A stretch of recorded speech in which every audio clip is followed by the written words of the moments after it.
It's time for This Week in WordPress, episode number 289, entitled The Comments Were Somewhat Broken. It was recorded on Monday, the 4th of March, 2024. My name's Nathan Wrigley, and I'll be joined by three fabulous guests. I'm joined this week by Jen Ferris, by Pete Chaneri, and Dave Gray. It's a WordPress podcast, so, we're going to talk about WordPress. We talk about WordCamp Canada and why it's being called WCEH, somewhat surprisingly.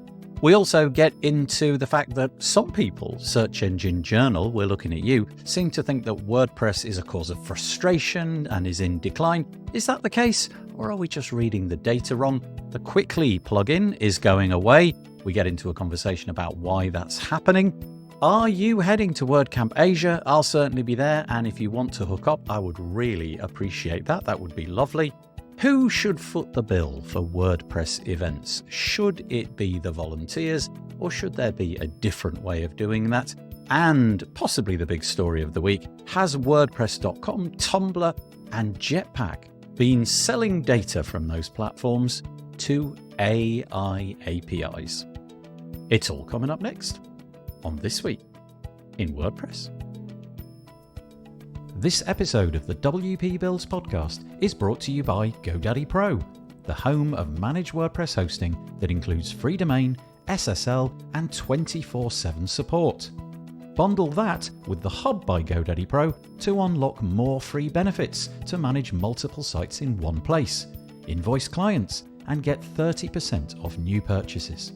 Find out more at go.me/WP Builds.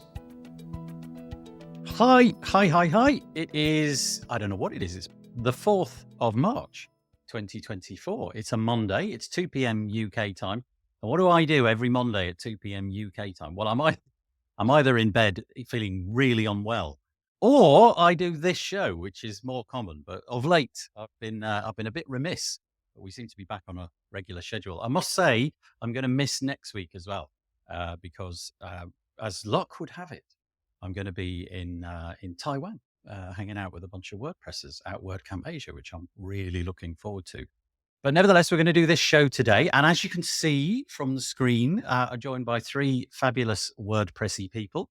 Let's go over there first. Let's begin with Jen. How are you doing, Jen? Good. Very, very nice to have you with us. I've got to say a great big thank you, particularly to Jen and to Dave. I mean, a big thanks to Peter for joining us as well. But Jen and Dave kind of stepped in at the 11th hour because we had a few people that cancelled due to ill health. And so thank you for doing that at the 11th hour. That really is very, very much appreciated. But who is Jen? Well, Jen is an accessibility advocate and WordPress developer with over a decade of experience. Her company, Easy Ally Guide, she specializes in helping people begin their accessibility journey with done-for-you guides, tutorials, and tools. She's also spoken at several events on accessibility, including WordCamp US in 2023. At Unverified, Jen specializes in helping clients solve and present WordPress problems.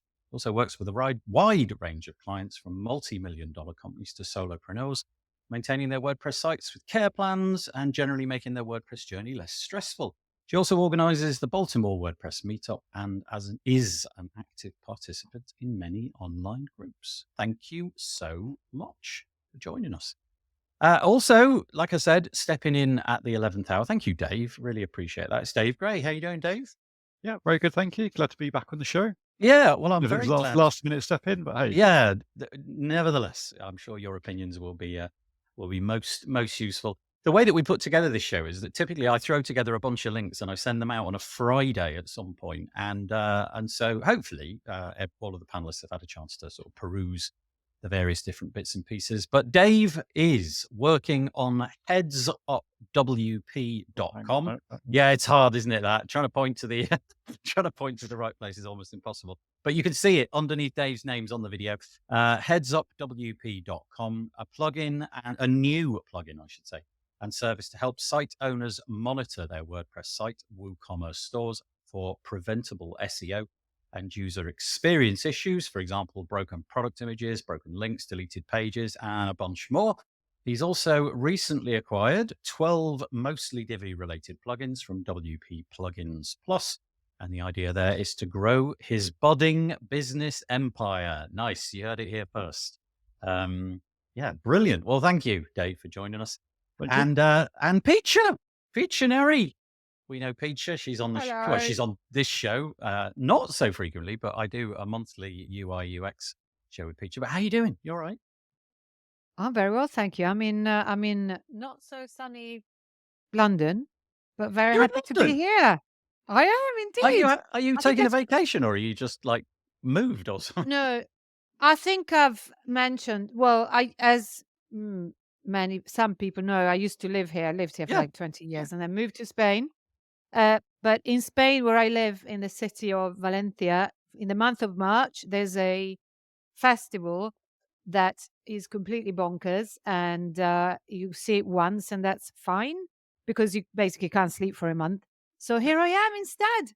It's my opportunity. March is the month where I know that I'm off, and I love to spend it in London with friends. Well, there you go. You heard it here first. Peacha has done a great job at providing a very pithy biography. Peacha's biography goes like this. I'm going to say it in one breath. Peacha Neri, UI and UX consultant, educator, and speaker. Done. That's it.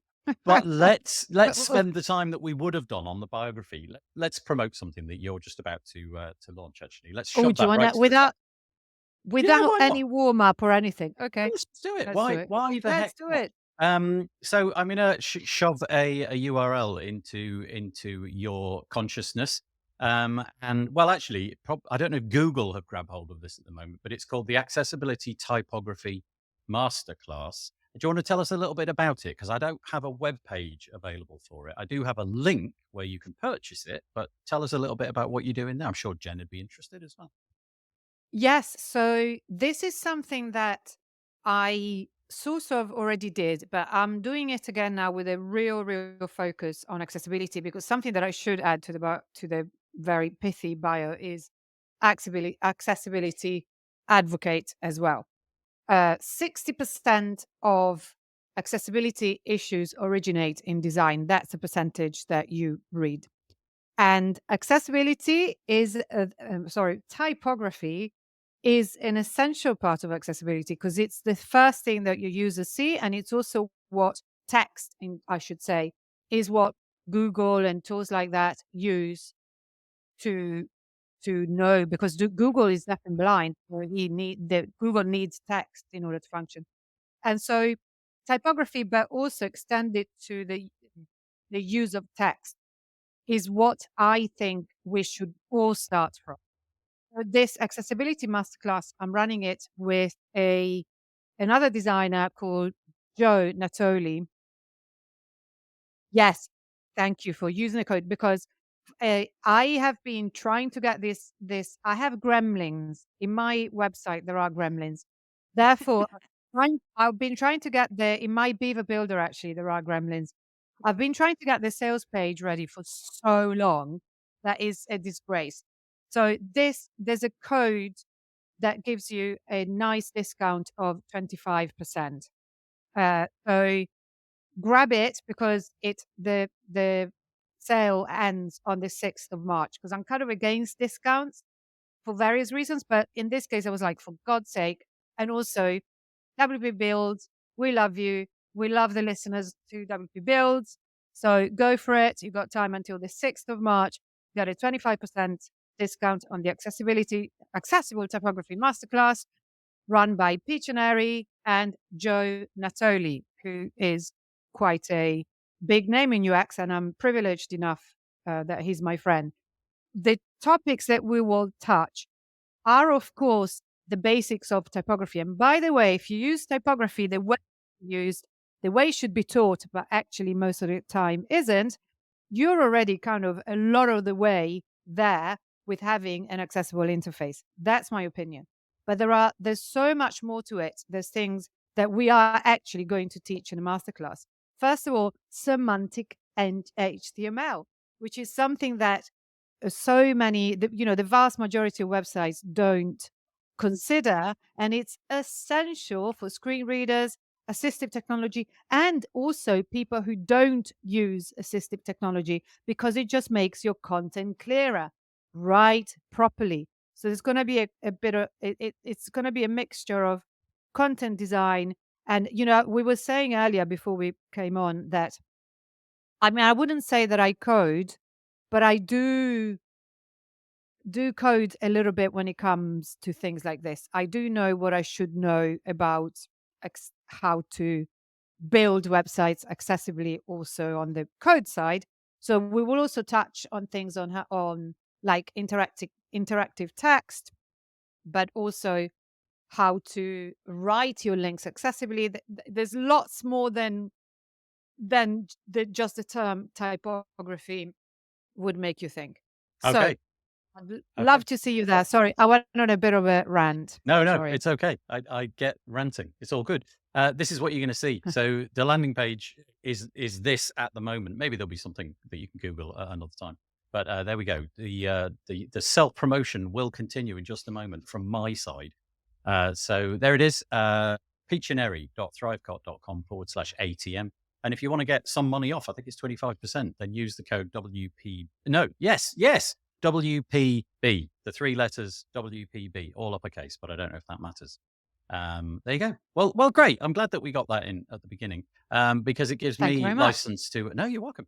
Gives me Speaking license of semantic HTML, can I just be upset with ThriveCart? Oh, have you had Yeah. a good old poke around at that? Sorry. Is it bad? Ugh. Oh, Jen.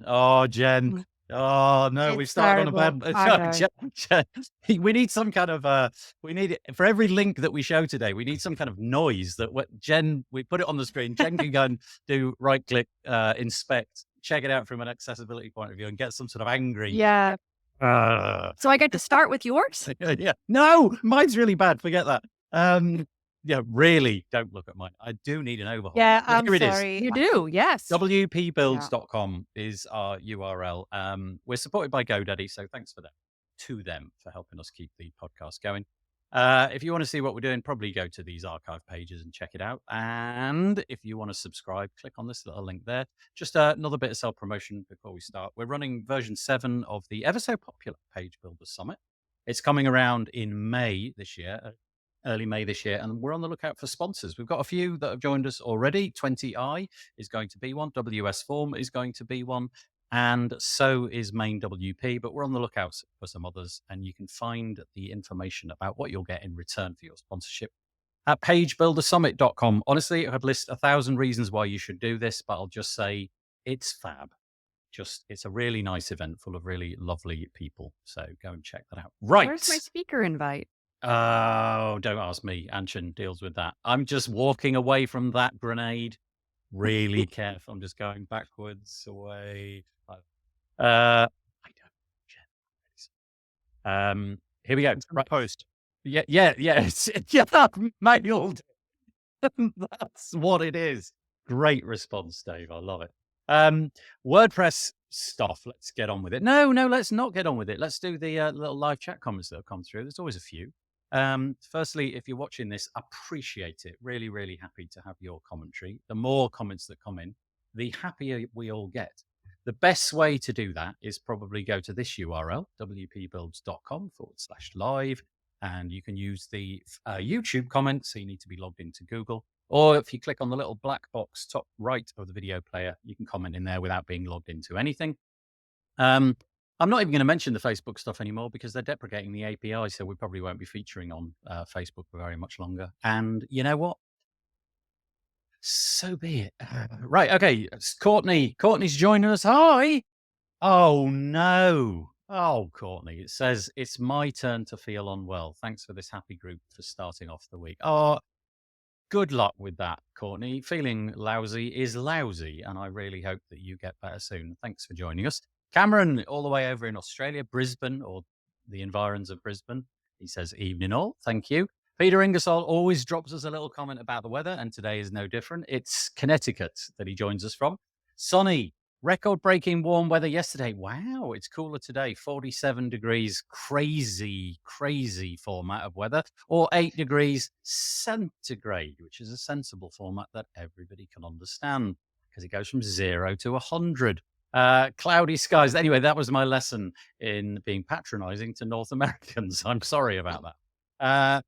Mr. Panzer Dragoon says good morning, and Max is joining us. Cwicly will be a topic. It is. It is a topic. It came into on my radar. I switched off the computer and then I switched it on again, I think this morning, and it was like, oh, Cwicly, what's gone on? We'll get to that towards the end though, Max, but thanks for pointing that out. Really appreciate it. Okay, here we go. WordPress 6.5 beta 3 has been announced. There's a lot coming up in WordPress 6.5. We've covered it endlessly, but just the last chance, really. This is the one prior to it going into some sort of code freeze and string freeze and all that kind of stuff. So you got a little bit of time left. I don't think Dave, Jen, Peacher, have you got anything to add to that? I just wanted to make everybody aware what's coming up. Just had one little comment just to say, Please. like the plugin references and dependencies on there is a nice little add-on to kind of make sure you can't turn stuff on if you've not got a dependency. So yeah, that's a nice little add. Just tell me more about that, because I think I understood what you meant, but I wasn't entirely sure. Basically, from what I've read on there, in your plugin file, in the little headers, you can say this depends on something else in the repo. So basically, if that thing isn't running, yours can't turn on. And if they turn that one off, yours will automatically turn off as well. So in time, it should make things a bit easier. You don't need to check that, is this thing still running? Because it can kind of bake some of that in. But if everyone doesn't update straight away, then you'd still need that. Yeah, it's just a nice little, this, like WooCommerce has been turned off. If you're doing WooCommerce plugins, they just automatically turn off as well if you've got the little header in there. So is that something that would surface at the point of you installing the plugin? In other words, if I was just installing some, as you said, WooCommerce dependent plugin, if I tried to install that, it would give me some sort of little notification to say, I believe so. I might just say, yeah, I need this bit to get enabled first and just refuse to turn on. That's really interesting. I've seen that so many times with, upgraded pro accounts for professional plugins or whatever. You got the free version and then you get the paid version, and you try to install the paid version and it immediately says, you got to go and get the repo version. But I do like that. Obviously, you're not stepping into a plugin which you then find, oh, hang on a minute, they've got all these other dependencies. Just as a point of reference, I stopped using Drupal as a CMS honestly, probably about a decade ago. And I was using Drupal for about 6 years before that. So this is going back about 16 years ago. Drupal had that 16 years ago, that warning about dependencies. Don't even try to install this module, they're called, because you can't, because it needs this other thing to run. And it gives you the option to, do you want to install all of the dependent things now? And you click a button and it just goes on in the background. So yeah, that's really handy. Less confusion for all of us. Okay, thank you, Dave. Well spotted. Okay, right. Oh, we love WordPress events. I was just mentioning that I'm gladly going to be at an event in the next week. And obviously from some of the bios that we had, there's a lot of interest amongst our panelists about attending WordPress events. Brand new one for you. If I'd have not been unwell and done the show more regularly, we probably would have covered this in great depth when the news announced, but this is the first time that I've really had a chance to. WordCamp Canada has come around. WordCamp Canada is now a thing. I actually can't think, and I'm probably being a bit naive, I can't really think of too many countries, apart from the US, which have a WordCamp. Like, for example, is there a WordCamp UK? No. I don't know if there's a WordCamp France or a WordCamp Thailand or what have you. But I really like the idea. WordCamp Spain happened during the pandemic. And I don't know whether it's going to happen again, but it has happened. So it is a thing, but it's not a particularly common thing, is it? And in some ways, I guess post-pandemic, it's quite a neat way of organizing everybody into the one event. If you're from a country like me, the UK, which is teeny tiny, then it's really straightforward to kind of get there. If it was, let's say it was in, I don't know, Liverpool or something, and it was WordCamp UK and it was in Liverpool, we could all get there in under 4 hours or 5 hours or something like that. But I guess something like WordCamp Canada, WordCamp US, maybe that's a little bit more problematic. Anyway, it's come around. First ever WordCamp US is calling out for speakers, sponsors, and volunteers. This piece was written on the Tavern during the Hunger Games period by James Giroux, who is Canadian, and he really leans into being Canadian in this piece, which I really appreciate, James. So bravo for that. I thought that was great. But he's essentially saying WordCamp US, which we all know about, is a regular event. We wonder why the Canadians need one. After all, they're right next to each other, and it's not difficult to travel between the two countries. And summed up very nicely in 4 words. The reason we need it is because we are different, which I thought was great. We're different, same, but different. Anyway, if you are interested in that, you want to sponsor, you want to volunteer, you want to be a speaker, maybe go and check out the website, wptavern.com. You can find this. It was released on the 26th of February.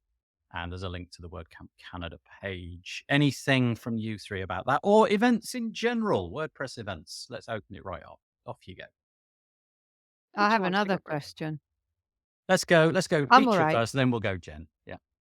It's a different question, actually. You said that the Hunger Games period. So is that over now? Has it been announced? Yeah, Do you it'll have be over right? very, very, very soon if it's not over Okay. already. I think it'll be over in a period of, in a matter of days. And then I presume that I'm guessing it'll be Matt Mullenweg will go over what's been submitted and whatever the metrics are, and then 2 are supposed to be selected. Whether or not that changes, I don't. Yeah. Okay. Thank you, Jen. Yeah, I've seen comments about WordCamp Canada for, probably 9 months now from when the organizers first started talking about it. Anyway, it's supposed to be in Ottawa, which is absolutely stunning normally in the summer. Oh, nice. It's just north of the Adirondack Mountains in upstate New York, which is pretty much where I grew up. So I can tell you the weather is normally really quite gorgeous up there. Oh, nice. Well, there you go. Can anybody help me out here? Right, it's because I'm guessing that James has got this 100% correct, but it says WordCamp Canada, and then it says WCEH. I don't get that bit. Does anybody understand the significance of EH? Is it because CA would maybe conflict with California or something? And I don't know what the EH. I don't Anybody? know. My guess might be it has something to do with French. Um, Ottawa's very close to the Quebec province. Quebecois So side of sometimes things. they try and pull in both the English and the French. Okay. But I don't speak any French, so No. I can't help you there. Yeah. Well, anyway, if you are, if you're Canadian or, you fancy going to that event, or you fancy speaking or what have you, check it out on the website. And Dave, anything on that, or should we press on? Okay. Alrighty. A few weeks ago, we featured an article. I don't normally feature articles from Search Engine Journal because they're not usually directly related to WordPress, but this particular article was. They've got a pretty big reach. I think Search Engine Journal seems to be quite popular, and they released an article all about the. Really, you could sum it up as the growing dissatisfaction, as illustrated from the annual survey that was taken for the year 2023. So. At the end of each year, a survey goes out, and it's got a whole bunch of questions, and people contribute to that. And really, it's a good litmus test, I guess, for the state of WordPress as contributed by the community.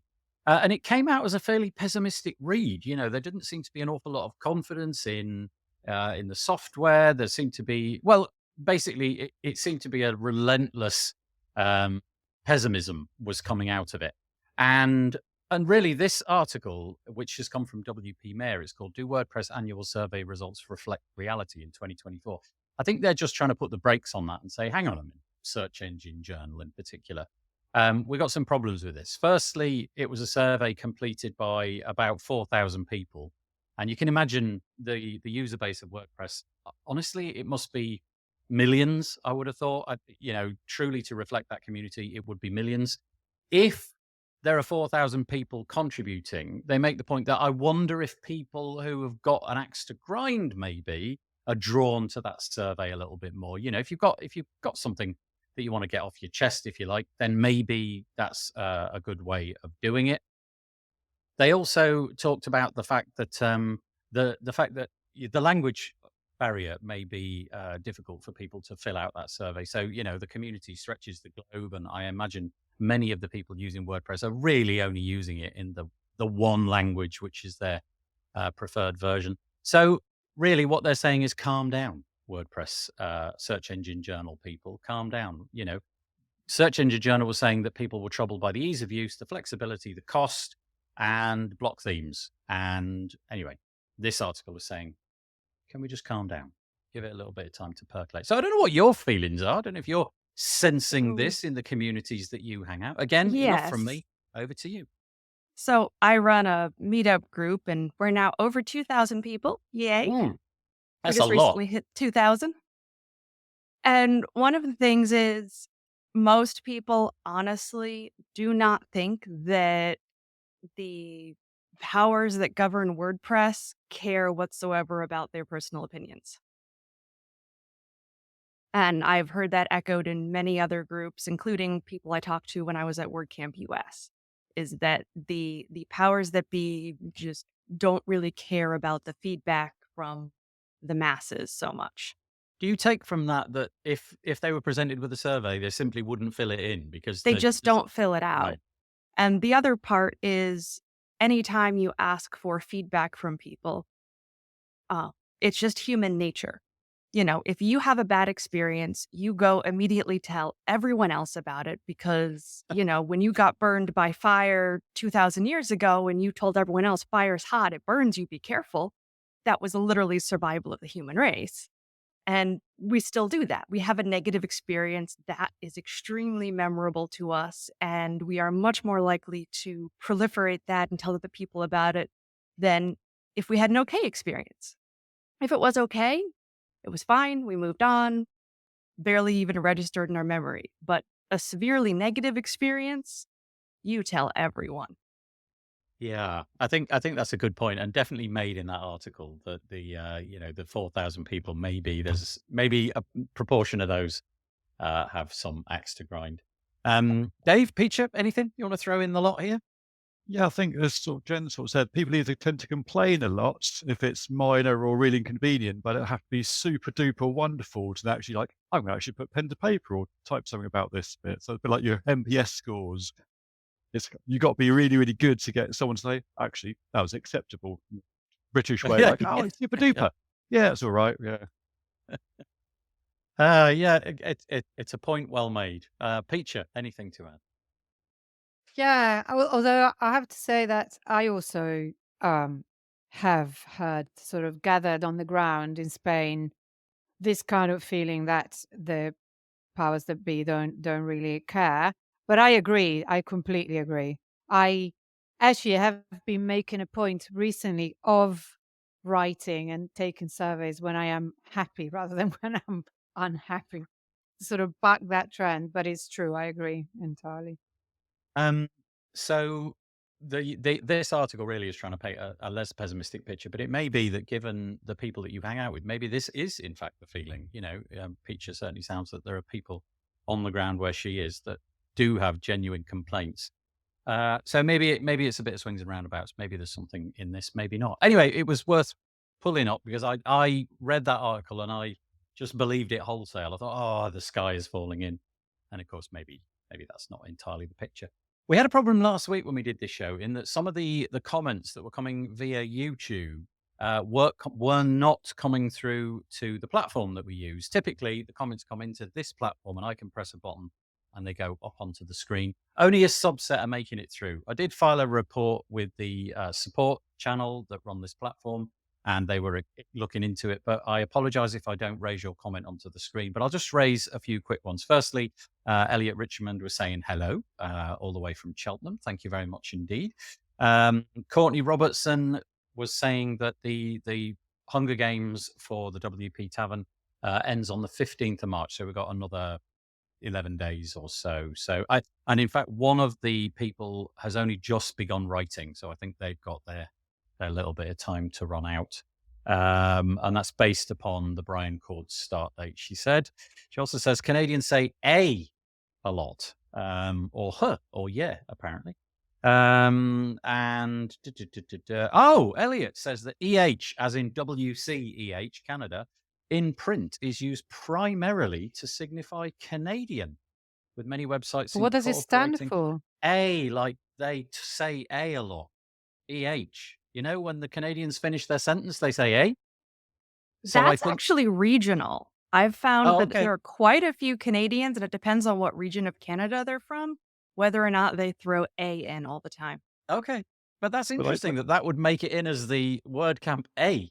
yeah, Just they surveyed 4,000 Canadians to get the answer. That's right. Yeah, we need to survey them to see if they're see if they're offended by that or not. I would never have thought of that. That's fascinating. Anyway, thank you, Elliot. If that is indeed true, that's absolutely fascinating.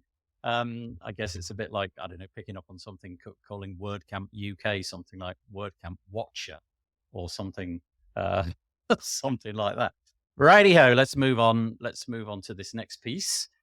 This is to say, I don't really know how to parse this because of about what I'm going to say almost immediately after I've said it. So here's another acronym that I didn't understand until Jen helpfully came along and, and made it obvious. Support inclusion in tech. This is coming from the WP Tavern. I'll just read the title again. Support inclusion in tech is fundraising to sponsor more marginalized WordPress contributors. So support inclusion in tech with the acronym SINC, SINC, which I couldn't parse no matter how much I thought about it. But then Jen said, yeah, but it stands for support inclusion. And then it was obvious. Is now fundraising on the Open Collective platform. Founded and spearheaded by Winstina Hughes, SINC assists underrepresented WordPress contributors and provides financial support to WordCamp speakers for travel and cost. It does seem like they've done this before. And if you actually go to click on the link, the Open Collective link, you can see the kind of ways that you can contribute. So, for example, there is a package. They're looking for $425 to send somebody as to pay for somebody's travel. I'm guessing that would contribute towards an airfare. $500 to pay for some hotel somewhere or other. Hotel and travel sponsorship, nearly $1,000. Flagship organizer sponsor. Anyway, you see the point. You can opt in as an individual, or you could, I guess, as your company, you could contribute to one of these little pots and thereby hopefully send somebody along. It's a fabulous endeavor until you read this, which was sent to me, I think, by Tim Nash. I think Tim sent me this during the week. This is quite sad because the platform that seems to be running that whole thing, taking the money and what have you, opencollective.com, has put a blog post out at the end of last week, February 28th, to say, Dear Open Collective community, it is with sad hearts that we have heard the news that the Open Collective Foundation's decision to dissolve in December 31. And then if you scroll down a little bit more, the last day to accept funds is the 15th of March, coincidentally the last day that the Hunger Games on the Tavern ends.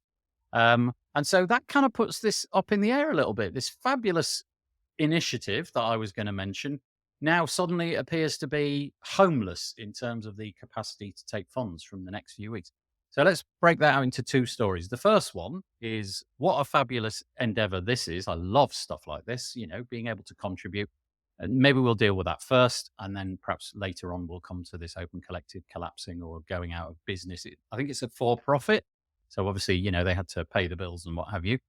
But what do you think about this, the support inclusion in tech? It's obviously not brand new, but it's been written up on the Tavern, so I thought it would be worth mentioning. What a lovely initiative.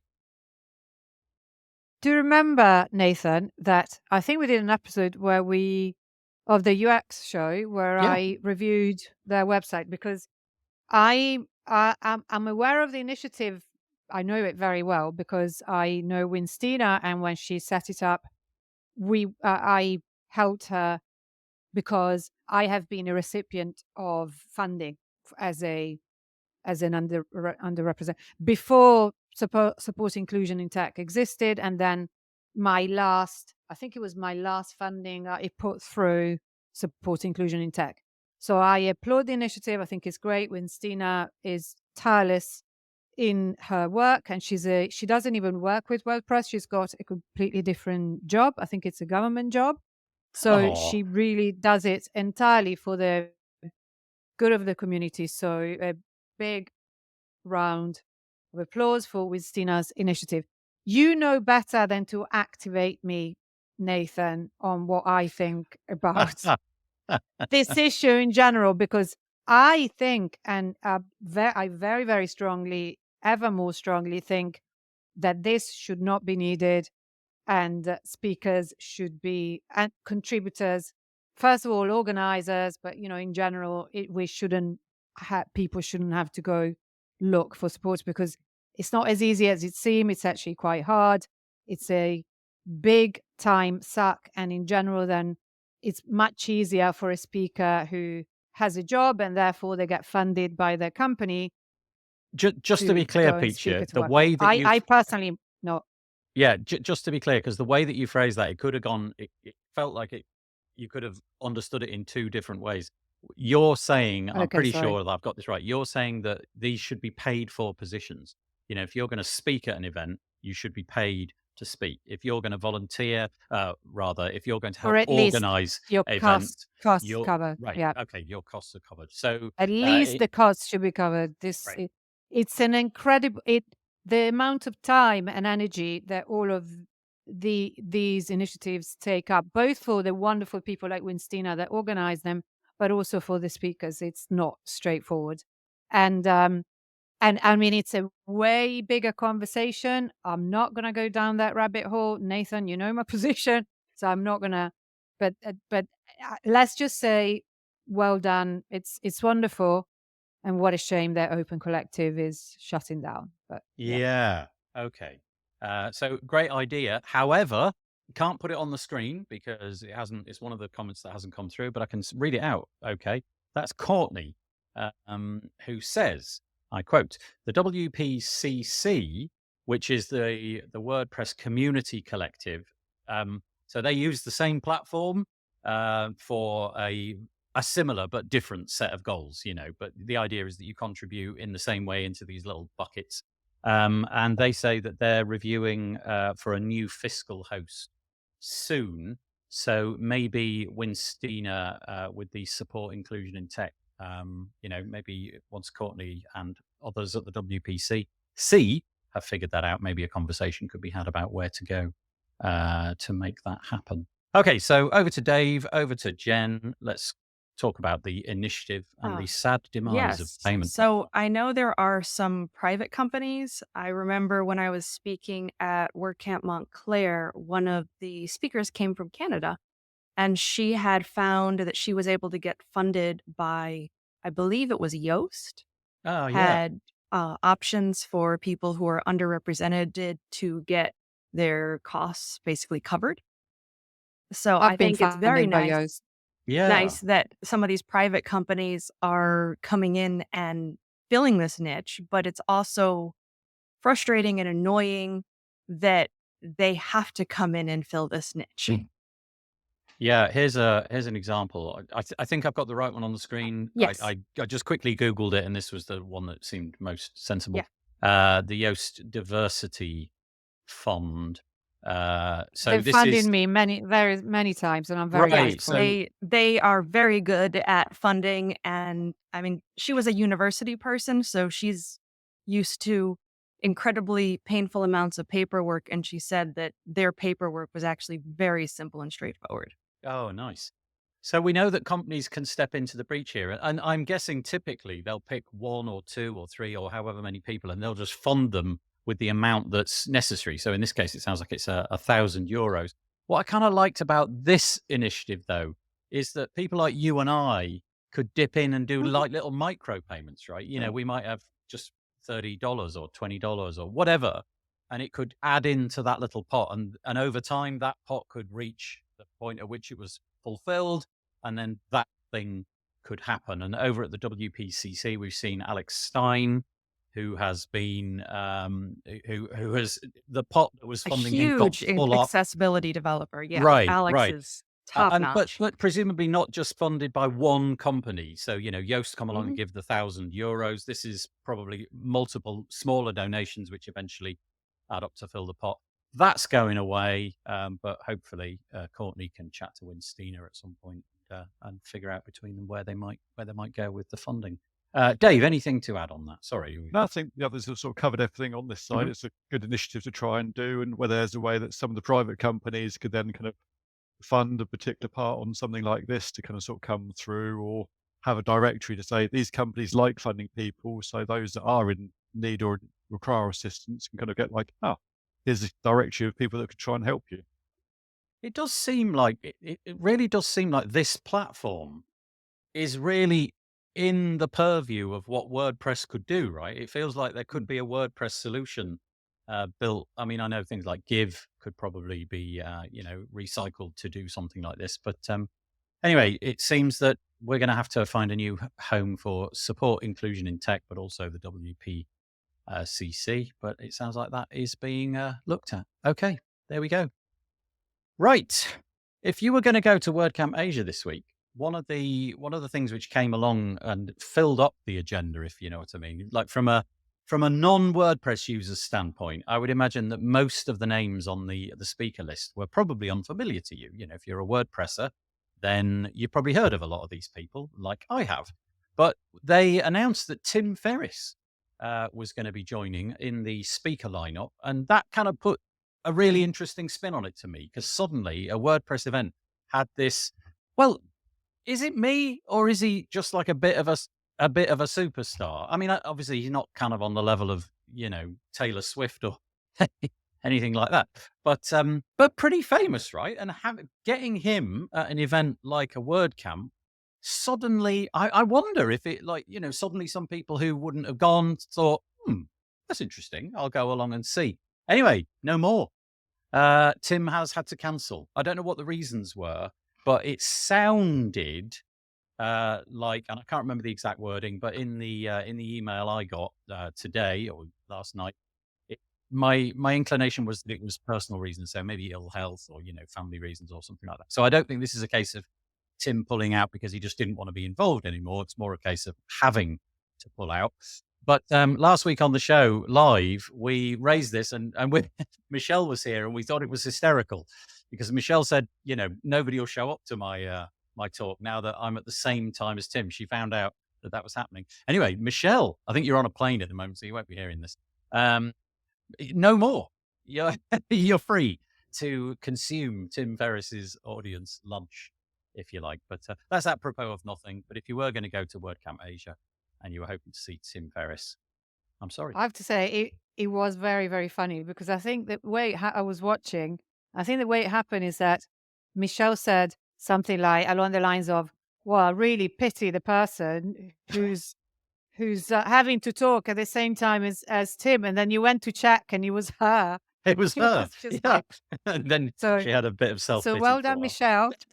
Yeah. Yeah. Maybe she's put some ointment in Tim Ferris's tea. Now he's got a stomach bug. Here we go. A few comments that have come in. Courtney says OCF. So this is back to the story we had a moment ago. Was great being tax deductible. So I guess from the US side, there's some benefit there. Open Collective, the large organization, is not tax deductible, but will continue on. Jess Frick says, let this serve as a lesson. Do not cross Michelle. That's right. Even the mighty Tim Ferris with his 4-hour work week can be unhinged by Michelle. Right. And the other thing to say is Andrew Palmer says, we know that Canadians say a lot. He says Americans say like a lot. So we should have a WordCamp like, which would be held in the US. I think that's great. WordCamp like. Any commiserating? That's not a word. Any sort of commiserations about Tim Ferris, or does it matter? Did that even matter? Was that just a storm in a teacup thing? Do you care that an international superstar is showing up to a WordPress event, or was that just a bit of window dressing? I think voodoo dolls do dressing. Dave says voodoo dolls do work. Yeah, Michelle, we'll have to check her luggage when we get to Asia, make sure there's no voodoo dolls in there. I thought it was quite an interesting experiment, I have to say. And obviously now that experiment has collapsed, we won't get to find out what that did. But I was genuinely interested to see what kind of an impact that would have had. So, when you go to any kind of WordCamp event where Matt Mullenweg shows up, you can more or less guarantee that the event venue will be full, that almost every seat will be taken, comes on to speak. And I was curious to see if if Tim would have had the same effect.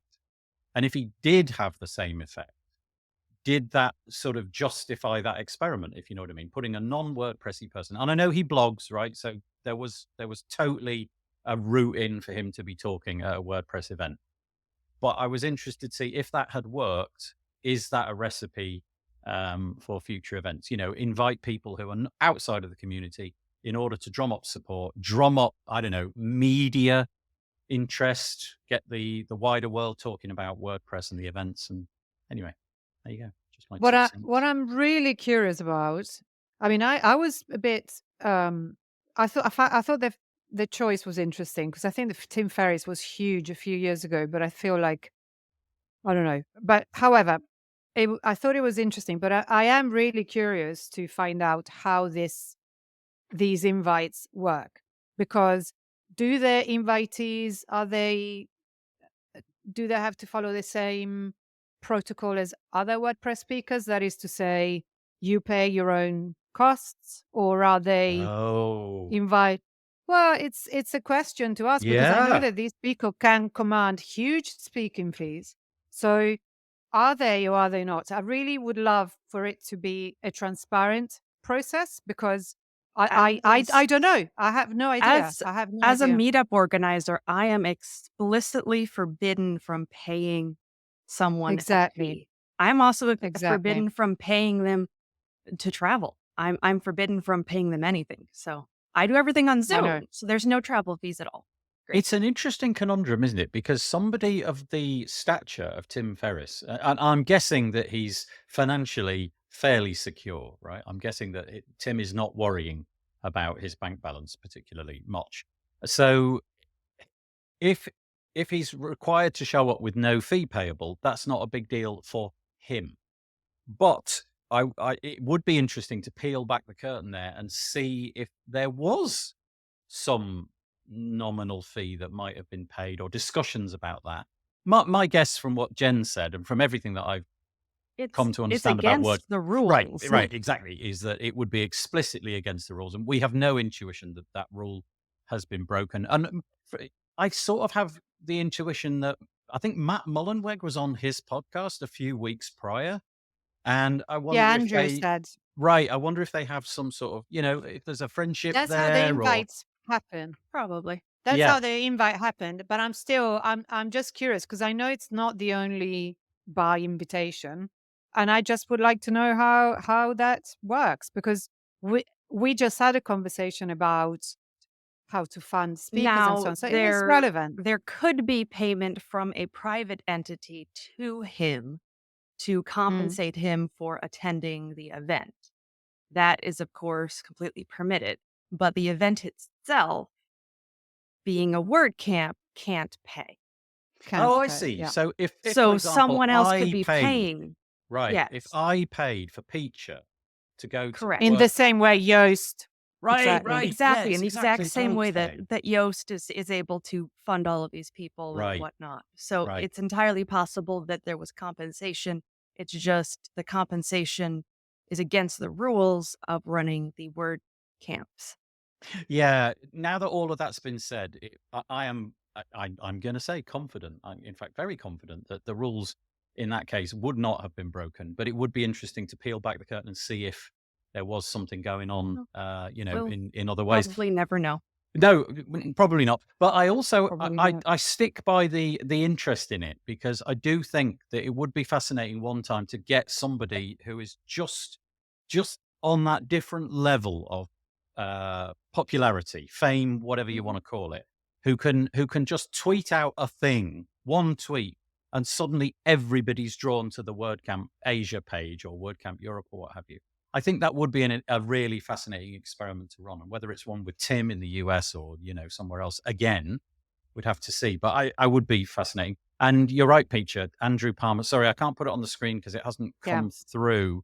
But he said he actually invited during the Tim Ferris podcast. So we know that that's how the invite happened. But the rest of it is a bit of a mystery. Okay.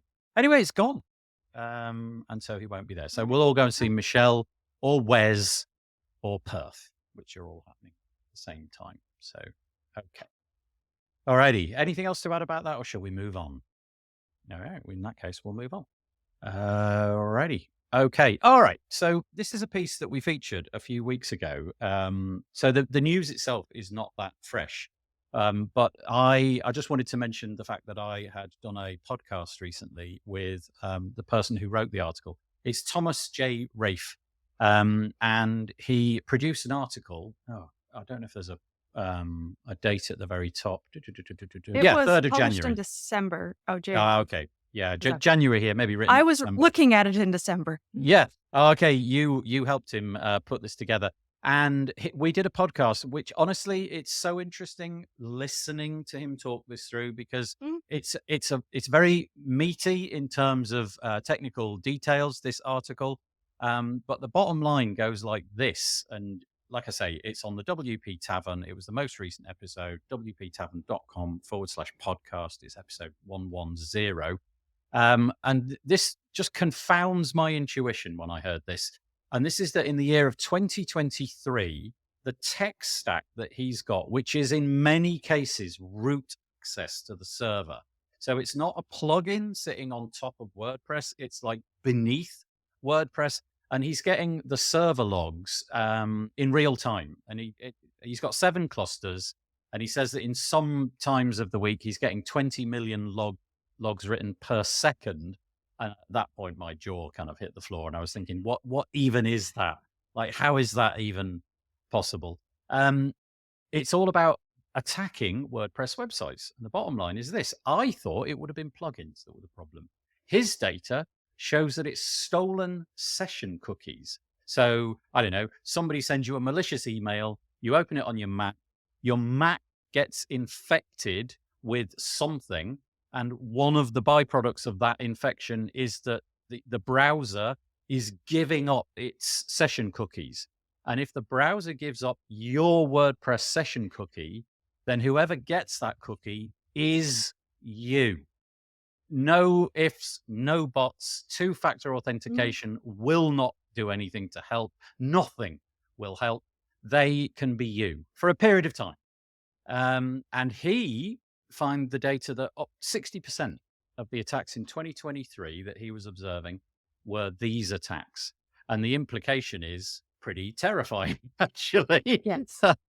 The majority of the majority of hacks going on is your device is being compromised. Yeah. Typically by one example that he had was someone had received an email and it had a PDF attachment.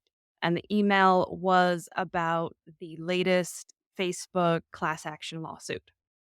So there was an actual real Facebook class action lawsuit settlement at the same time as this email. So if you opened that PDF, just the action of opening the PDF ran the embedded script. If you just deleted the email and did not open the PDF, you were okay. But if you opened the PDF, it installed the script onto your computer, and then your computer was compromised. And literally every single website you logged in, your WordPress site, your bank website, all of these different websites, as long as your session cookie was valid with the server, then they were able to be logged in. So if you logged into your bank, were there for only 1 minute and immediately logged out, there's a very good chance that they didn't get the opportunity to use that cookie. But you have to actually click the log out button. And it's also really important that when people are using websites with sensitive data like their bank, actually click the log out. Closing your browser does nothing. Clearing your browser's cookies does nothing. You have to click log out to terminate the session cookie on their server. Right. It's kind of interesting. So typically, in the case of WordPress, the session cookie. So if you log in, let's say you're an admin, you're going to be logged in for a period of 48 hours. But if you click that Remember Me button, you're going to be logged in for a period of 14 days. And so if you click the login, Remember Me, and they infect your computer on the day that you did that, a few hours, they got 14 days to wreak havoc as you. My bank, I don't know what it's like in the US, but banks are getting seriously aggressive at least in my experience, at logging me out after a teeny tiny period of inactivity. So Yep. I was on my online bank this morning, and I went to do something else, but that was a matter of minutes. And I came back, tried to interact with my bank again. It had gone. That session had gone. So honestly, it must have been under 120 seconds. So I think maybe the banks are onto this, but your WordPress website could be as valuable to you as your bank account, right? You've got this giant WooCommerce Especially store. e-commerce Yeah, website. I mean, yeah. some of these e-commerce websites are processing millions of dollars. And they are totally you. They're Yep. indistinguishable from you. Anyway, the point of this was go and listen to the In podcast. fact, they can even kick you out of the site Yeah, no. Yeah. And it's really and keep interesting. your session cookie. The log files that kind of prove it as well. So, for Mhm. example, they, all of a sudden there's this Chrome version 5, which was released like 15 years ago, or I don't know, 10 years ago, or something like that. Goes to a URL that it should not have been able to access correctly. It should have been redirected to a login page, but it didn't.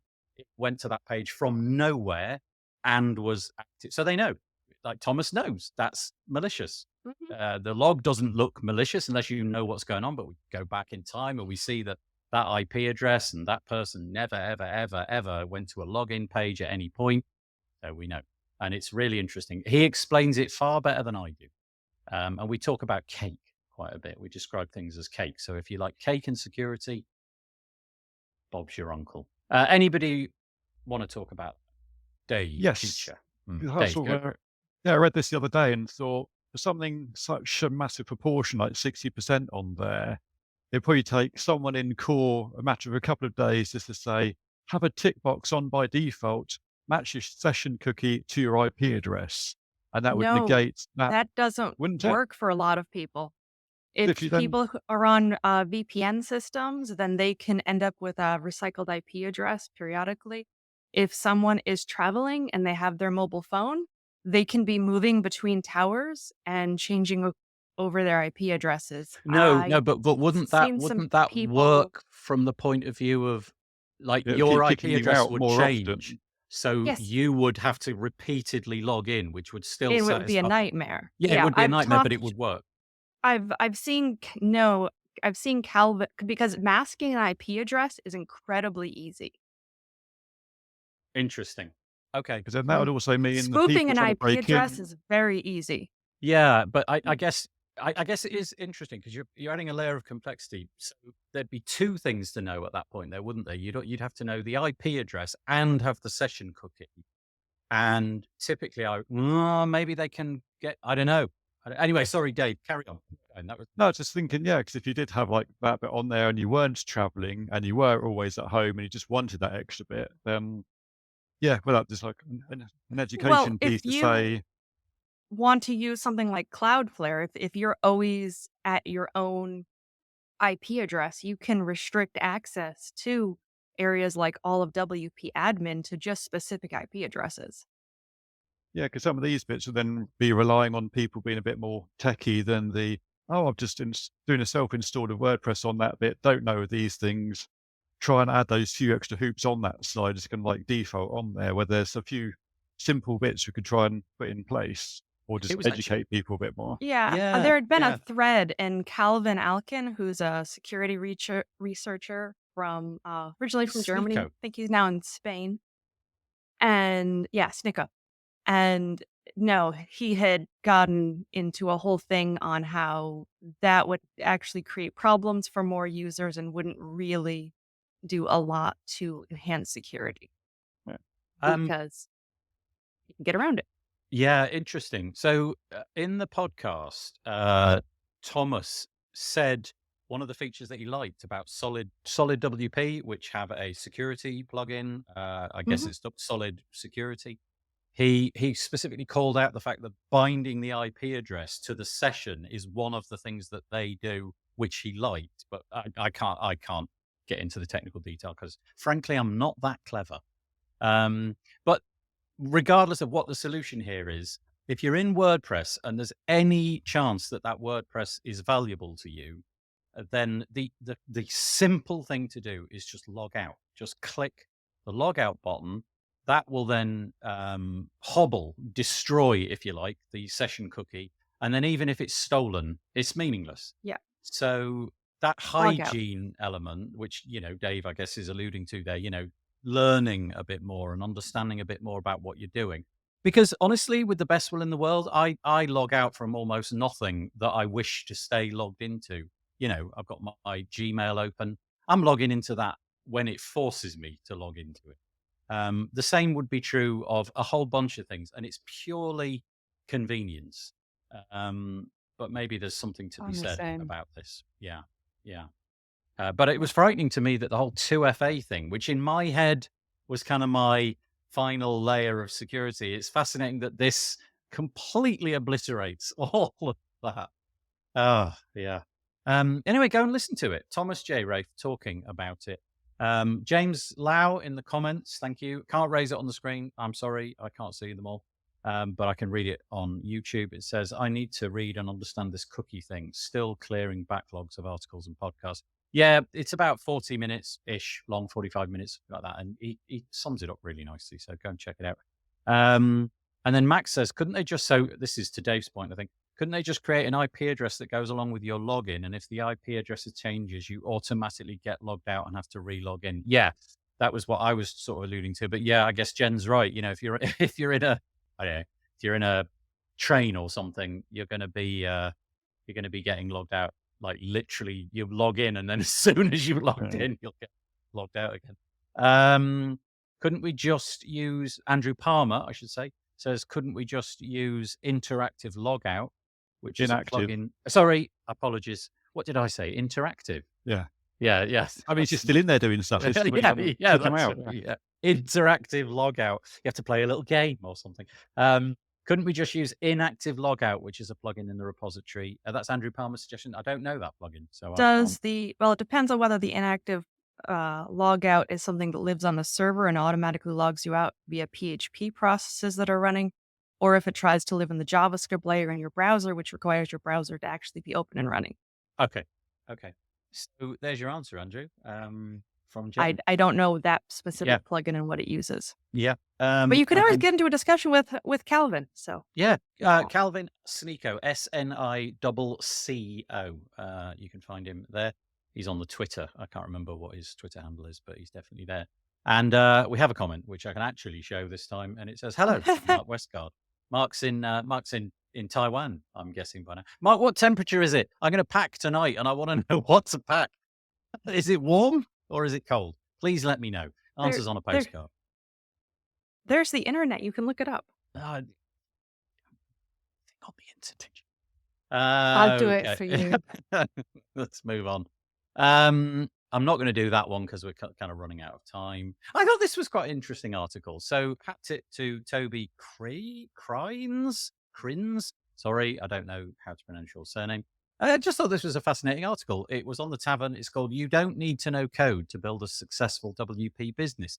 And it's not like any other article I've ever seen. It's kind of like interviews, little micro interviews with 8 or 9 people in the WordPress space who have had, air quotes, I'm making air quotes, success in the WordPress space without learning to code. Now, I can code a bit, but anything that I code is likely to be horribly dangerous or basically not work.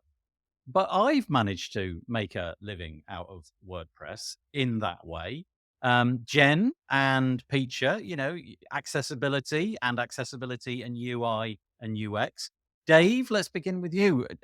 You're more code than you've got plugins and all that kind of stuff. But are you more agency or are you more code? Or I was just going to point out that one keyword in the title that's being missed out is the WordPress plugin business rather than the business generally around WordPress. So, but yes, I think from my side, having sort of taken on some plugins recently on there, that's been a good foundation of what I don't know everything on these bits. You can then kind of use that as a template to figure out what's been done on that side through. But then other people, from sort of seeing on the top there, someone else has built something for them. They kind of take kind of product ownership of that, but then outsource who does the actual sort of development work on that side, which is quite a good sort of mix on there.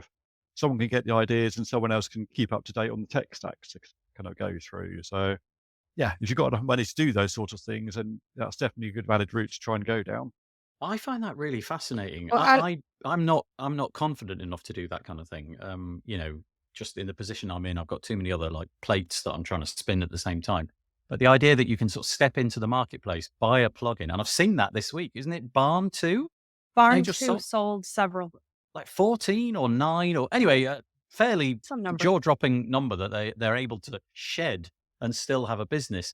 And they've been bought by somebody else. And obviously that person has an intuition that either they're going to market them or they're going to, carry on developing them. Fascinating. Absolutely fascinating. Peacher, sorry, I interrupted. No, I was going to say something, but I don't know if it actually is relevant with Dave's point that you made. That last year at WordCamp Asia, Ali Nimmons gave a talk on how to make a living out of WordPress without knowing any code. But yes, this article is more on the Plugins. WordPress plugins business kind of Mm. side. But yeah, fascinating. Because It makes you think the world is full of possibilities. yeah, but would it be fair to say, Peacher, is your audience, your sort of like UI, UX, and increasingly accessibility space, are you going straight at the WordPress space in order to sell that content, or do you pitch it in other channels that I'm unfamiliar with? I've always been quite not careful, but I've always like really very much been tool agnostic. When I teach design, I don't use any tools at all. So, no, I don't. I just operate in the WordPress space a lot, but I don't. You could take WordPress entirely out of the equation, and it would be the same But how did it end up to being me. WordPress? Is that a function of the events being, easy to access and the community being nice? Because you could have showed up to all manner of different things, and yet we see you on WordPressy It's stuff all all the time. it's entirely Dan Maybe's and Paul Smart's fault. Their fault entirely. Because I started going to the London meetups, and sort of they sucked me in, whether I liked it or not. Basically, no, it was definitely the community, and also because I saw a need. Because when I started talking at WordPress events, there was hardly anyone. There was very, very few people that were talking about design, and it still is. It's improved a little bit, but it still is not the. I don't think that it's improved hugely now. Companies and plugins and agencies have a different attitude towards design for sure, but I saw the need to actually sort of fill that gap. So that's how I did it. And yes, it is easy access and it's very nice. And then you start Yeah, making friends with everyone, I and I think therefore so. it's like here we are, Yeah. Well, Yeah, speaking so of Dan many Maybe and Paul Smart, amazing friends. they revitalized, they brought back to life. Did you go? They brought back the No, WordPress because I London arrived meetup. on. I was 2 days late, Oh, okay. unfortunately. Well, they brought back the WordPress London meetup, and it's going to be held each and every month. It's the I want to say third Thursday of the month or something. Anyway, I can't remember. But I they think did it's the one last Thursday. last Thursday of the month. Maybe it's that. They did one on the 29th of February, and by all accounts, there was a big audience there. They managed to get a lot of people into the room. I think on the higher side of what they were hoping for. So it's back. If you want to go and explore that in the UK, WPLDN.UK is the URL. WPLDN.UK. Each and every month, gather in London with some of your WordPress friends. It's being held, I believe, at the Clavio offices. I don't actually know where that is, but the Clavio offices is where it's taking place. So there you go, Peacher. Thank you for reminding me about that. Jen, anything to add to that piece before we move on? Not the Um, WordPress London bit, the bit before. Nothing to add to the WordPress Yeah, London. sorry. As far as WordPress plugin businesses, at the end of the day, it's a business. The things needed to run a business involve business sense, budgets, and most important, networking and sales and marketing and who to get involved with and how to get involved with them and all of that. Actually writing the code is only a small portion of running the business. True. True. So anyway, that was a nice article, certainly worth having a look. And it was just an interesting take on a WordPress Tavern article, which I haven't seen before, which I thought was quite nice. 29th of February, that one came out. A couple of things I just want to mention. I exchange emails periodically with a lovely chap called Lawrence Ladomery, and he's organized a new WordPress biz dev community. It's right at the beginning, so I'm not entirely sure where this is going to go, but he is trying to foster a community, grow a community in the WordPress space, where he's connecting Nice. WordPress professionals. The URL, dead easy to remember. It's wpbiz with a Z .dev, wpbiz.dev, and you go and you can join the community. It's literally days old. So if you fancy exploring that, you're fed up with Facebook groups and you want to mix with a bunch of like-minded WordPressers, go and check it out. So I won't ask for any comments on that because I would very much doubt there's anything to say. I just want to mention a couple of things which I've seen come out this week. I can't speak to their utility or quality or any of that because I literally just saw that they existed. First one is this. It's called Block Studio, blockstudio.dev. They claim that they're a framework for building WordPress blocks. So that might be kind of interesting to you. It looks like there's a focus on the code from the website itself. So it's not a what you see is what you get thing. And the other one, like 'em or hate 'em, I'm imagining Jen's going to go hate 'em, but I don't know. This is a new plugin called Announcer, where they enable you to put, like bars of page and things like that. And I can almost feel the intake of Jen's breath. No, she's shaking her head. So we'll quickly move on. Anyway, it exists. It's called Close. Yeah, quick. Okay, move on. All right, there it is. You can see it. It's Arcash Web. I thought that was interesting. And then we mentioned earlier that Solid WP had this setting in their security platform, which enabled you to bind the IP address to the login cookie session, if you like. And they did a bit of a breakdown, a video. So I can't obviously show it to you. But they did a video all about the latest Bricks theme vulnerability. Bricks is a page builder. So when it says theme, you might be imagining that it's, do your headers and your footers and your colors. It's not. It enables you to think Elementor, essentially, all of that kind of stuff. And they had a really, really, really severe problem recently. Yes. Got a 10 on the CVSS, and a 10 is like the unicorn. Catastrophic. Yeah, it's catastrophic. It's like, it's drop absolutely. everything. It basically means that all the person has to do is visit your website and put some specific stuff in with their visit request, and they can hack you. Yeah. That's it. Yeah, so basically 0 day, easy to exploit, no technical skill required, all of that kind of stuff. Your literal donkey And, could do it if you just gave him the keyboard. Speaking of Tom, he actually found that there was a number of hacks going on starting, I believe, around February 7th, which was before the patch was announced, before the patch was released, before any of that stuff. So you actually need to go back if you're trying to restore a backup from before a site was hacked. You have to definitely go back to like the very beginning of February to restore. Yeah. And then you have to load in the brand new updated version of Bricks before you actually make the site live again, so it doesn't get hacked. Okay, so there's a timestamp here. If you were before that date, I think you said February the 6th or something like that. Yeah. If you've got a backup, if you're hacked, you have reason Which to believe many you've been, people are, and they don't know. So, right, then Tom, the backup on may his, not satisfy. Yeah.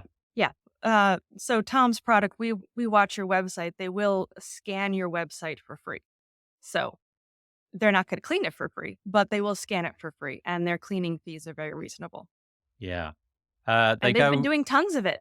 I'll bet. I mean, stuff like this must be, manna from heaven in a certain respect. It has been patched, and they go to say in the article that, this isn't flame war. They're not trying to say never use the Bricks builder again, because they bullet point here. They say that the Bricks team, once it was found out, the Bricks team fixed the issue within hours. But Jen's point still stands. Backups may not get you out of jail. Correct. If you're lucky, then it will. But there's a chance that your backup will also carry the Yeah, infection. Calvin, who was the security researcher who found it, said that the Bricks team was extremely responsive and easy to work with. We like to hear that. Andrew Palmer says he went to WPLDN. Oh, actually, that's one that I can put on the screen. There you go. There's Andrew's lovely face. He went to Shame. WPLDN. What did you just say? What did you say, I Peter? just said, what a shame. So it would Oh, have been really nice. But yeah. I got in on Saturday and it was on. They should have waited for me, done it next week. And he says he sold all of his plugins to Dave. Dave? This Dave. Dave, who? Dave here. Dave Gray, right there. Dave. Oh, That's what I could really? do. Yeah. What the heck? I love this Oh. show. Sometimes there's a bit of serendipity where stuff like that happens. So Andrew Palmer in the So- comments sold all of his plugins to Dave Gray in the show. That's great. You heard it here first. Apart from like, yeah. Yeah. Oh, there you go. That's absolutely lovely. Because I saw that Andrew had sold his plugins, but I didn't know who to. So you're you a know- proper plugin entrepreneur. It Yes. is absolutely. So- Sorry, Dave, please go. Yeah, so sort of most of them have got quite a long sort of legacy dating back before Divi did quite a few of these things back like 2018, 2019, but there's still some of them with some functionality that's still not in Divi itself, which you kind of discover and sort of bring forwards. And there's also a few other plugins from that bit that need to do my own sort of websites as a service on that side would be useful on there to try and sort of pick them through. So because Andrew was kind of sort of focused on sort of Bertha and his other agency work, we kind of just didn't want to abandon them because there's still quite a few people using them. So I thought, yeah, sod it. I took over Divi Form DB back in January. So I thought, well, in for a penny, let's take the old lot. And yeah, that's sort of, so basically most of last month was making up the new product pages and sort of doing a few minor bug fixes on those to try and get them up to speed. So yeah, between that and Heads Up, I'm going to be busy for a You half a year. are. That's right. I appreciate your time Aw. all the more now. Isn't this community amazing? Honestly, Mm. like it's WordPress. For goodness sake, how is that any business in creating more news than you can discover in a week? And yet every single week, I'm confounded by the amount that I have to leave on the table. Every week, I probably read hundreds, not necessarily read them all. But I go through hundreds of articles, most of which I can't use because there's just not enough time. It's just WordPress. It's just a CMS. There's so much to talk about. And there's a perfect example. I missed the Dave buys Andrew Palmer collection of plugins. Fabulous. And it all started a long time back from when Andrew just sort of put a picture up on meeting one of his other sort of colleagues at a coffee place in sort of Maidenhead. And I said, oh, you're actually there? Like, oh no, he lives over that side. Oh, well, I live over this side, basically 40 minutes drive away. So kind of met up twice in the middle and sort of talked stuff over. So that's why I keep joking. You've got the WordCamp meetup. You'd have like a Word Cafe for like smaller kind of a few person meetups on that side to go through. Love it. That's fascinating. Absolutely fascinating. Lovely stuff. Right. Okay. We've got about 9 minutes left. So I'll try to get through what I've got to do here quickly. This last one, I'm gonna be very, very mindful here because caveat emptor, no, not caveat emptor, full disclosure. When I do the WP Tavern podcast, I do that and I get paid by Audrey Cap. And so I have to, get that out there. But Jen put this onto my horizon. Actually, I think this was kind of inevitable. This was going to come in my direction, whether Jen put it there or not. This seems like the story that maybe we'll hear about for the days, weeks, and months to come. It surfaced first on a website called 404 Media, 404media.co, and it's titled "A WordPress Fire Hose Allows AI Companies to Buy Access to a million posts a day." I had a chance to read it. I'm going to paraphrase it as best as I know. WordPress.com. So let's get that out there. WordPress.com, but also I think potentially WordPress.org websites with Jetpack enabled, plus Tumblr posts. The accusation in this post is that the data from those posts, and I don't know what kind of data that is, whether that is simply the front end, what the front end of the website sees. So the text that you write, the images that you create and so on, is or was being given to AI companies. I don't know if the word there should be sold to AI companies or provided to AI companies, but obviously, Jen, what's your feeling? Sure. So mostly this is something that's been ongoing. So originally, they were making this data available via an API to be consumed basically for free. And they've been doing, WordPress.com has been doing that apparently for a little while now. Now they have turned that around and monetized it. Many sites like Reddit and Twitter have also been making this kind of data easily consumable by an API. And several people have asked, what's the difference between my blog is published on the internet and this whole Firehose thing? Well, it's basically like if someone were to send you, tractor trailers worth of berries versus all packaged up and ready to go versus you having to go out into the fields and pick all the berries yourself. So yes, the data is publicly available. The berries are out in the field, but they're packaging it up and delivering it directly to you with the big tractor trailers, basically. So they're making it easy to consume for the Extremely AI, easy right? to Okay. consume. Yes. Right. And so now that data is actually being sold to companies like Midjourney and OpenAI to ingest directly into their algorithms to use in their large language models. And the question is this is apparently also for paid WordPress.com, possibly paid Jetpack users. Also, what happens when, things were marked as private? What happens when things were marked as password protected? What about password protected websites? That data is available to these APIs. What if you have things like no index in your robots? Well, there's a good chance that wouldn't make it through. Um, Mm. what about people who are literally unable to opt out, such as people who created a WordPress blog in the past and they died? The WordPress blog still exists, but there's no way they could ever opt out. They're dead. Right. There's a lot of privacy concerns and the fact that you have to go chase down the opt-out clause. And it does appear that some data like comments may be going in, and that definitely puts you in some questionable GDPR territory. I am not a GDPR expert by any means, but I know that on a lot of forms, you're required to have an opt-in checkbox by GDPR when doing form submissions. So Is the story here? Like my expectation with, let's say I've got a website on Squarespace, or I'm using Facebook, or I'm using Twitter, or WordPress.com, Yep. or whatever. My expectation in the year 2024 is that the AI companies want they want do, everything yes. from all the places, Yes. right? And they could, as much as they can want to get consume it all. Right. So that's a given. But I guess, is the question here is it the opt-out, opt-in bit?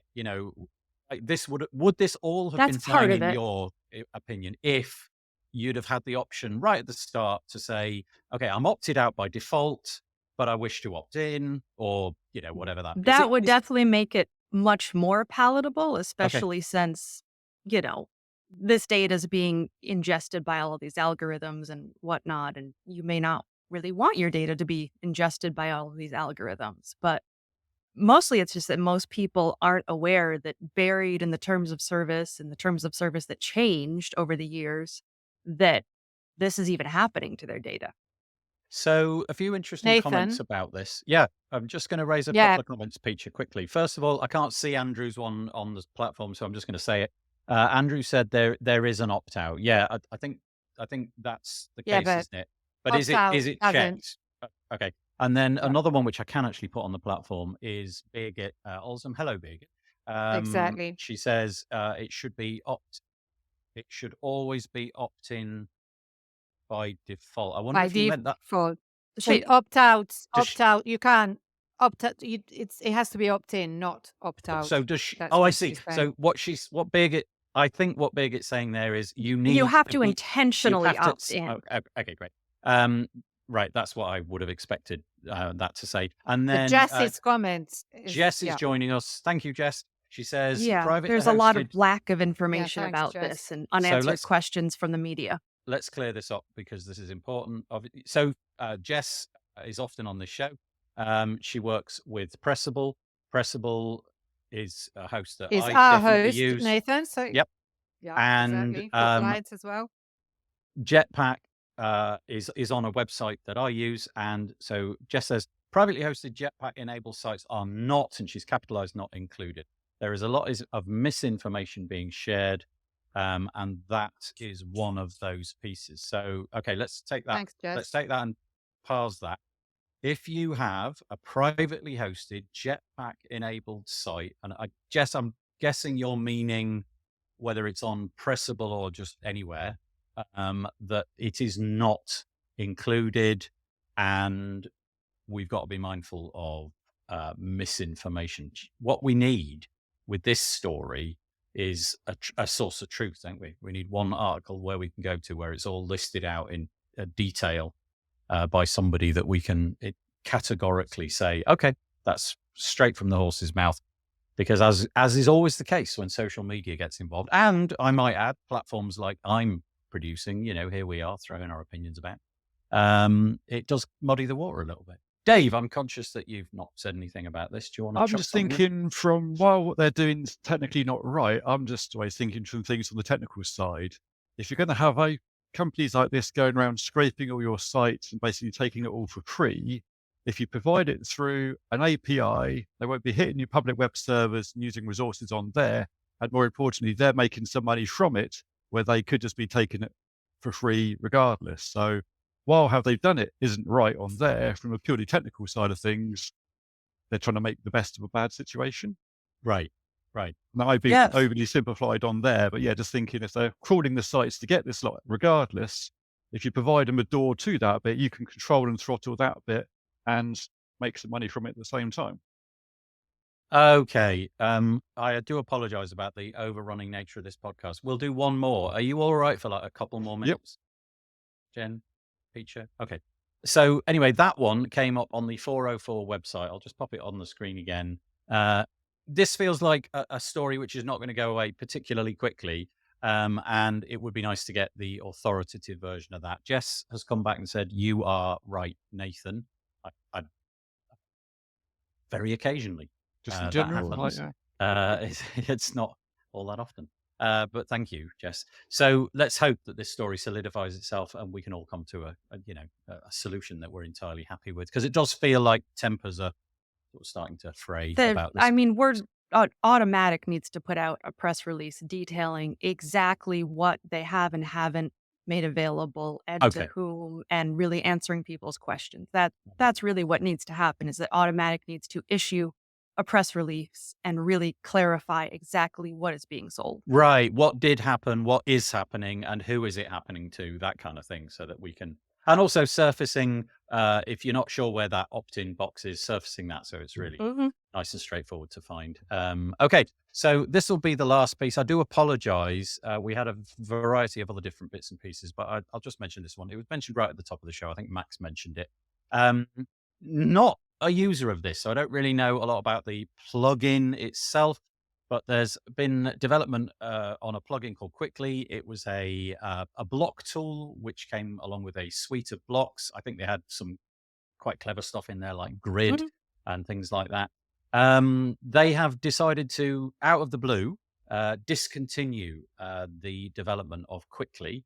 So if you are a user of Cwicly, it does seem like development is stopping as of this moment. There's going to be no more developments. And I'll just read it quickly. It is with a heavy heart that we have made the decision to discontinue the development of Cwicly plugin. We understand that this news may come as a disappointment. We want to assure you that our team is committed to assisting you during this transition period, and then goes on to say the usual stuff. I have caught sight of a email which portrayed a very, very much more angst-ridden version of this story, and it would appear that the founder of the plugin has been the recipient of behavior online that caused them to reconsider whether they wanted to carry this on. And obviously, I don't know the ins and outs of that, but if that's the case, that's sad, for one thing. Nobody wants to be sort of beaten out of the community, and it would be a shame if that was in fact the case. But if it's a popular thing, which it sounds like it might have been, there's going to be a lot of people suddenly scratching their heads. Maybe there's a bunch of people whose businesses rely on this. For the last year, you've been shipping Cwicly based websites, and suddenly, you got to find something else to do. Jen, I think you threw this in my direction, right? Yes, it's been blowing up the socials all weekend. Okay. Oh, so I don't know the developer. I did not personally use this particular plugin, so I can't really speak to what was going on under the hood or in the background. I definitely know that uh, running a business is hard, and it can have a lot of challenges, and sometimes you hit the point that the particular aggravation or frustration compared to the net revenue that's coming in just no longer makes sense because of situations in your business life or your personal life. So I'm not trying to put words into Lewis's mouth, but I'm just trying to say, there could be things that we don't know about that are happening. There could have been things shared privately that we don't know about that happened. I know that the community is very upset because there were quite a few people who were using this, and some of them are currently really hoping that another company perhaps purchases Cwicly to at least keep it stable and supported and secure. Oh boy, yeah. Peacher, were you going to say something? Yeah. Yeah. I mean, I'm sympathizing with both. I understand that this can happen, but also I saw someone tweet, actually, I think it was a screenshot from Facebook of someone saying, all of my clients' websites use Cwicly. What am Yeah. I going to do? And I'm sympathizing a lot because I said that, I've had to scramble together a Thrivecart page because I'm having gremlins in my website. And the probable reason why I'm having them is that I'm using a minor, very small plugin that helps me use CSS grid with Beaver Builder.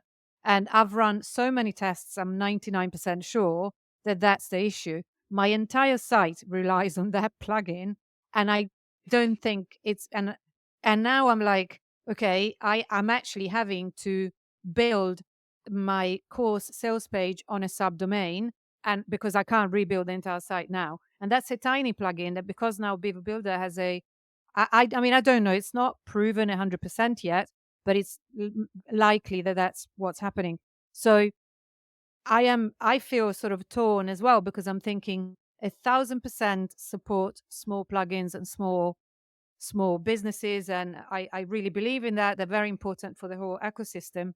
But when this happens to you, that a minor plugin that you rely on dies a death because the market evolves and they can't keep up, Yeah. what do I do Well, next? since the announcement is still very fresh, and they're saying that they will support it through the end of the year, Okay. so through Okay. December. I mean, there is definitely a chance that they may be selling this to someone Let's hope else, so. and hopefully that other person would at least maintain it in terms of security, bug patches, that kind of thing. Yeah. Dave, you want another plugin? I'm busy enough already, thank you. Yeah, it's an instant purchase. Pete Ingersoll says, the email that I alluded to indicates negativity by unidentified WordPress influencers, in quotes, who don't like Gutenberg. We need to be careful that is a vague and surprising accusation. Yeah, the public version is very different from the email that I read, where one was full of angst and the other one was very sort of business-like and professional. So, okay. And 1,503 websites have Cwicly installed as of today. As So of built with, which yeah. can have a little margin of error. So Yeah. Yes, indeed. So anyway, it's a lot. It's enough. There's people going to be worried about that. there's enough that there are some agencies who, had picked one builder, and Yeah. when, just like the bricks vulnerability, when that came out, there were people going, oh my God, I have 50 hacked websites. Yeah. Yeah. I know. And can you imagine, so the scenario that I'm in, if 50 of my websites go down now, I'm supposed to be going to WordCamp Asia on a plane in the morning. Suddenly I'm not. It's the kind of life-changing moment, isn't it? And here we are. This is why this is one of the reasons we love WordPress, because you can get plugins. And it's one of the reasons we hate WordPress, because you can get plugins. and they can do this to you from time to time. Anyway, I've overused much of your time. It's now 8 minutes past what we should have done. I really appreciate you making any comments. Thank you. Again, sorry about the gremlins. Sorry about the fact that some of the comments come in and we can show them on the screen, but some of them can't. But I think we managed to put a fair amount of all of that up. You got really appreciate it. Thank you to Jen for joining us. Thank you to Dave for joining us. And thank you to Peacher for joining us. You've all been on the show before, so you know it's the slightly humiliating hand wave thing that we've got to do now. Would you all just mind showing me your hand? Yeah, look, Peacher, you're out there. No, in. Yes, very good. Thank you so much. If you are, it's okay, you're done. Yeah. If you are in WordCamp Asia, if you're in Taipei next week, please do come and say hi. The easiest way to reach out to me is probably on Twitter, at WP Builds. That's probably the easiest thing to do. I'd love to meet as many of you as I can. Maybe we'll go and get some hot pot, which apparently is really nice and tasty. But that's it for this week. Thank you for joining us. We'll be back a week after next. So take care, stay safe, and enjoy the rest of your week. Bye-bye. Thank you. You're welcome. You're welcome. Bye.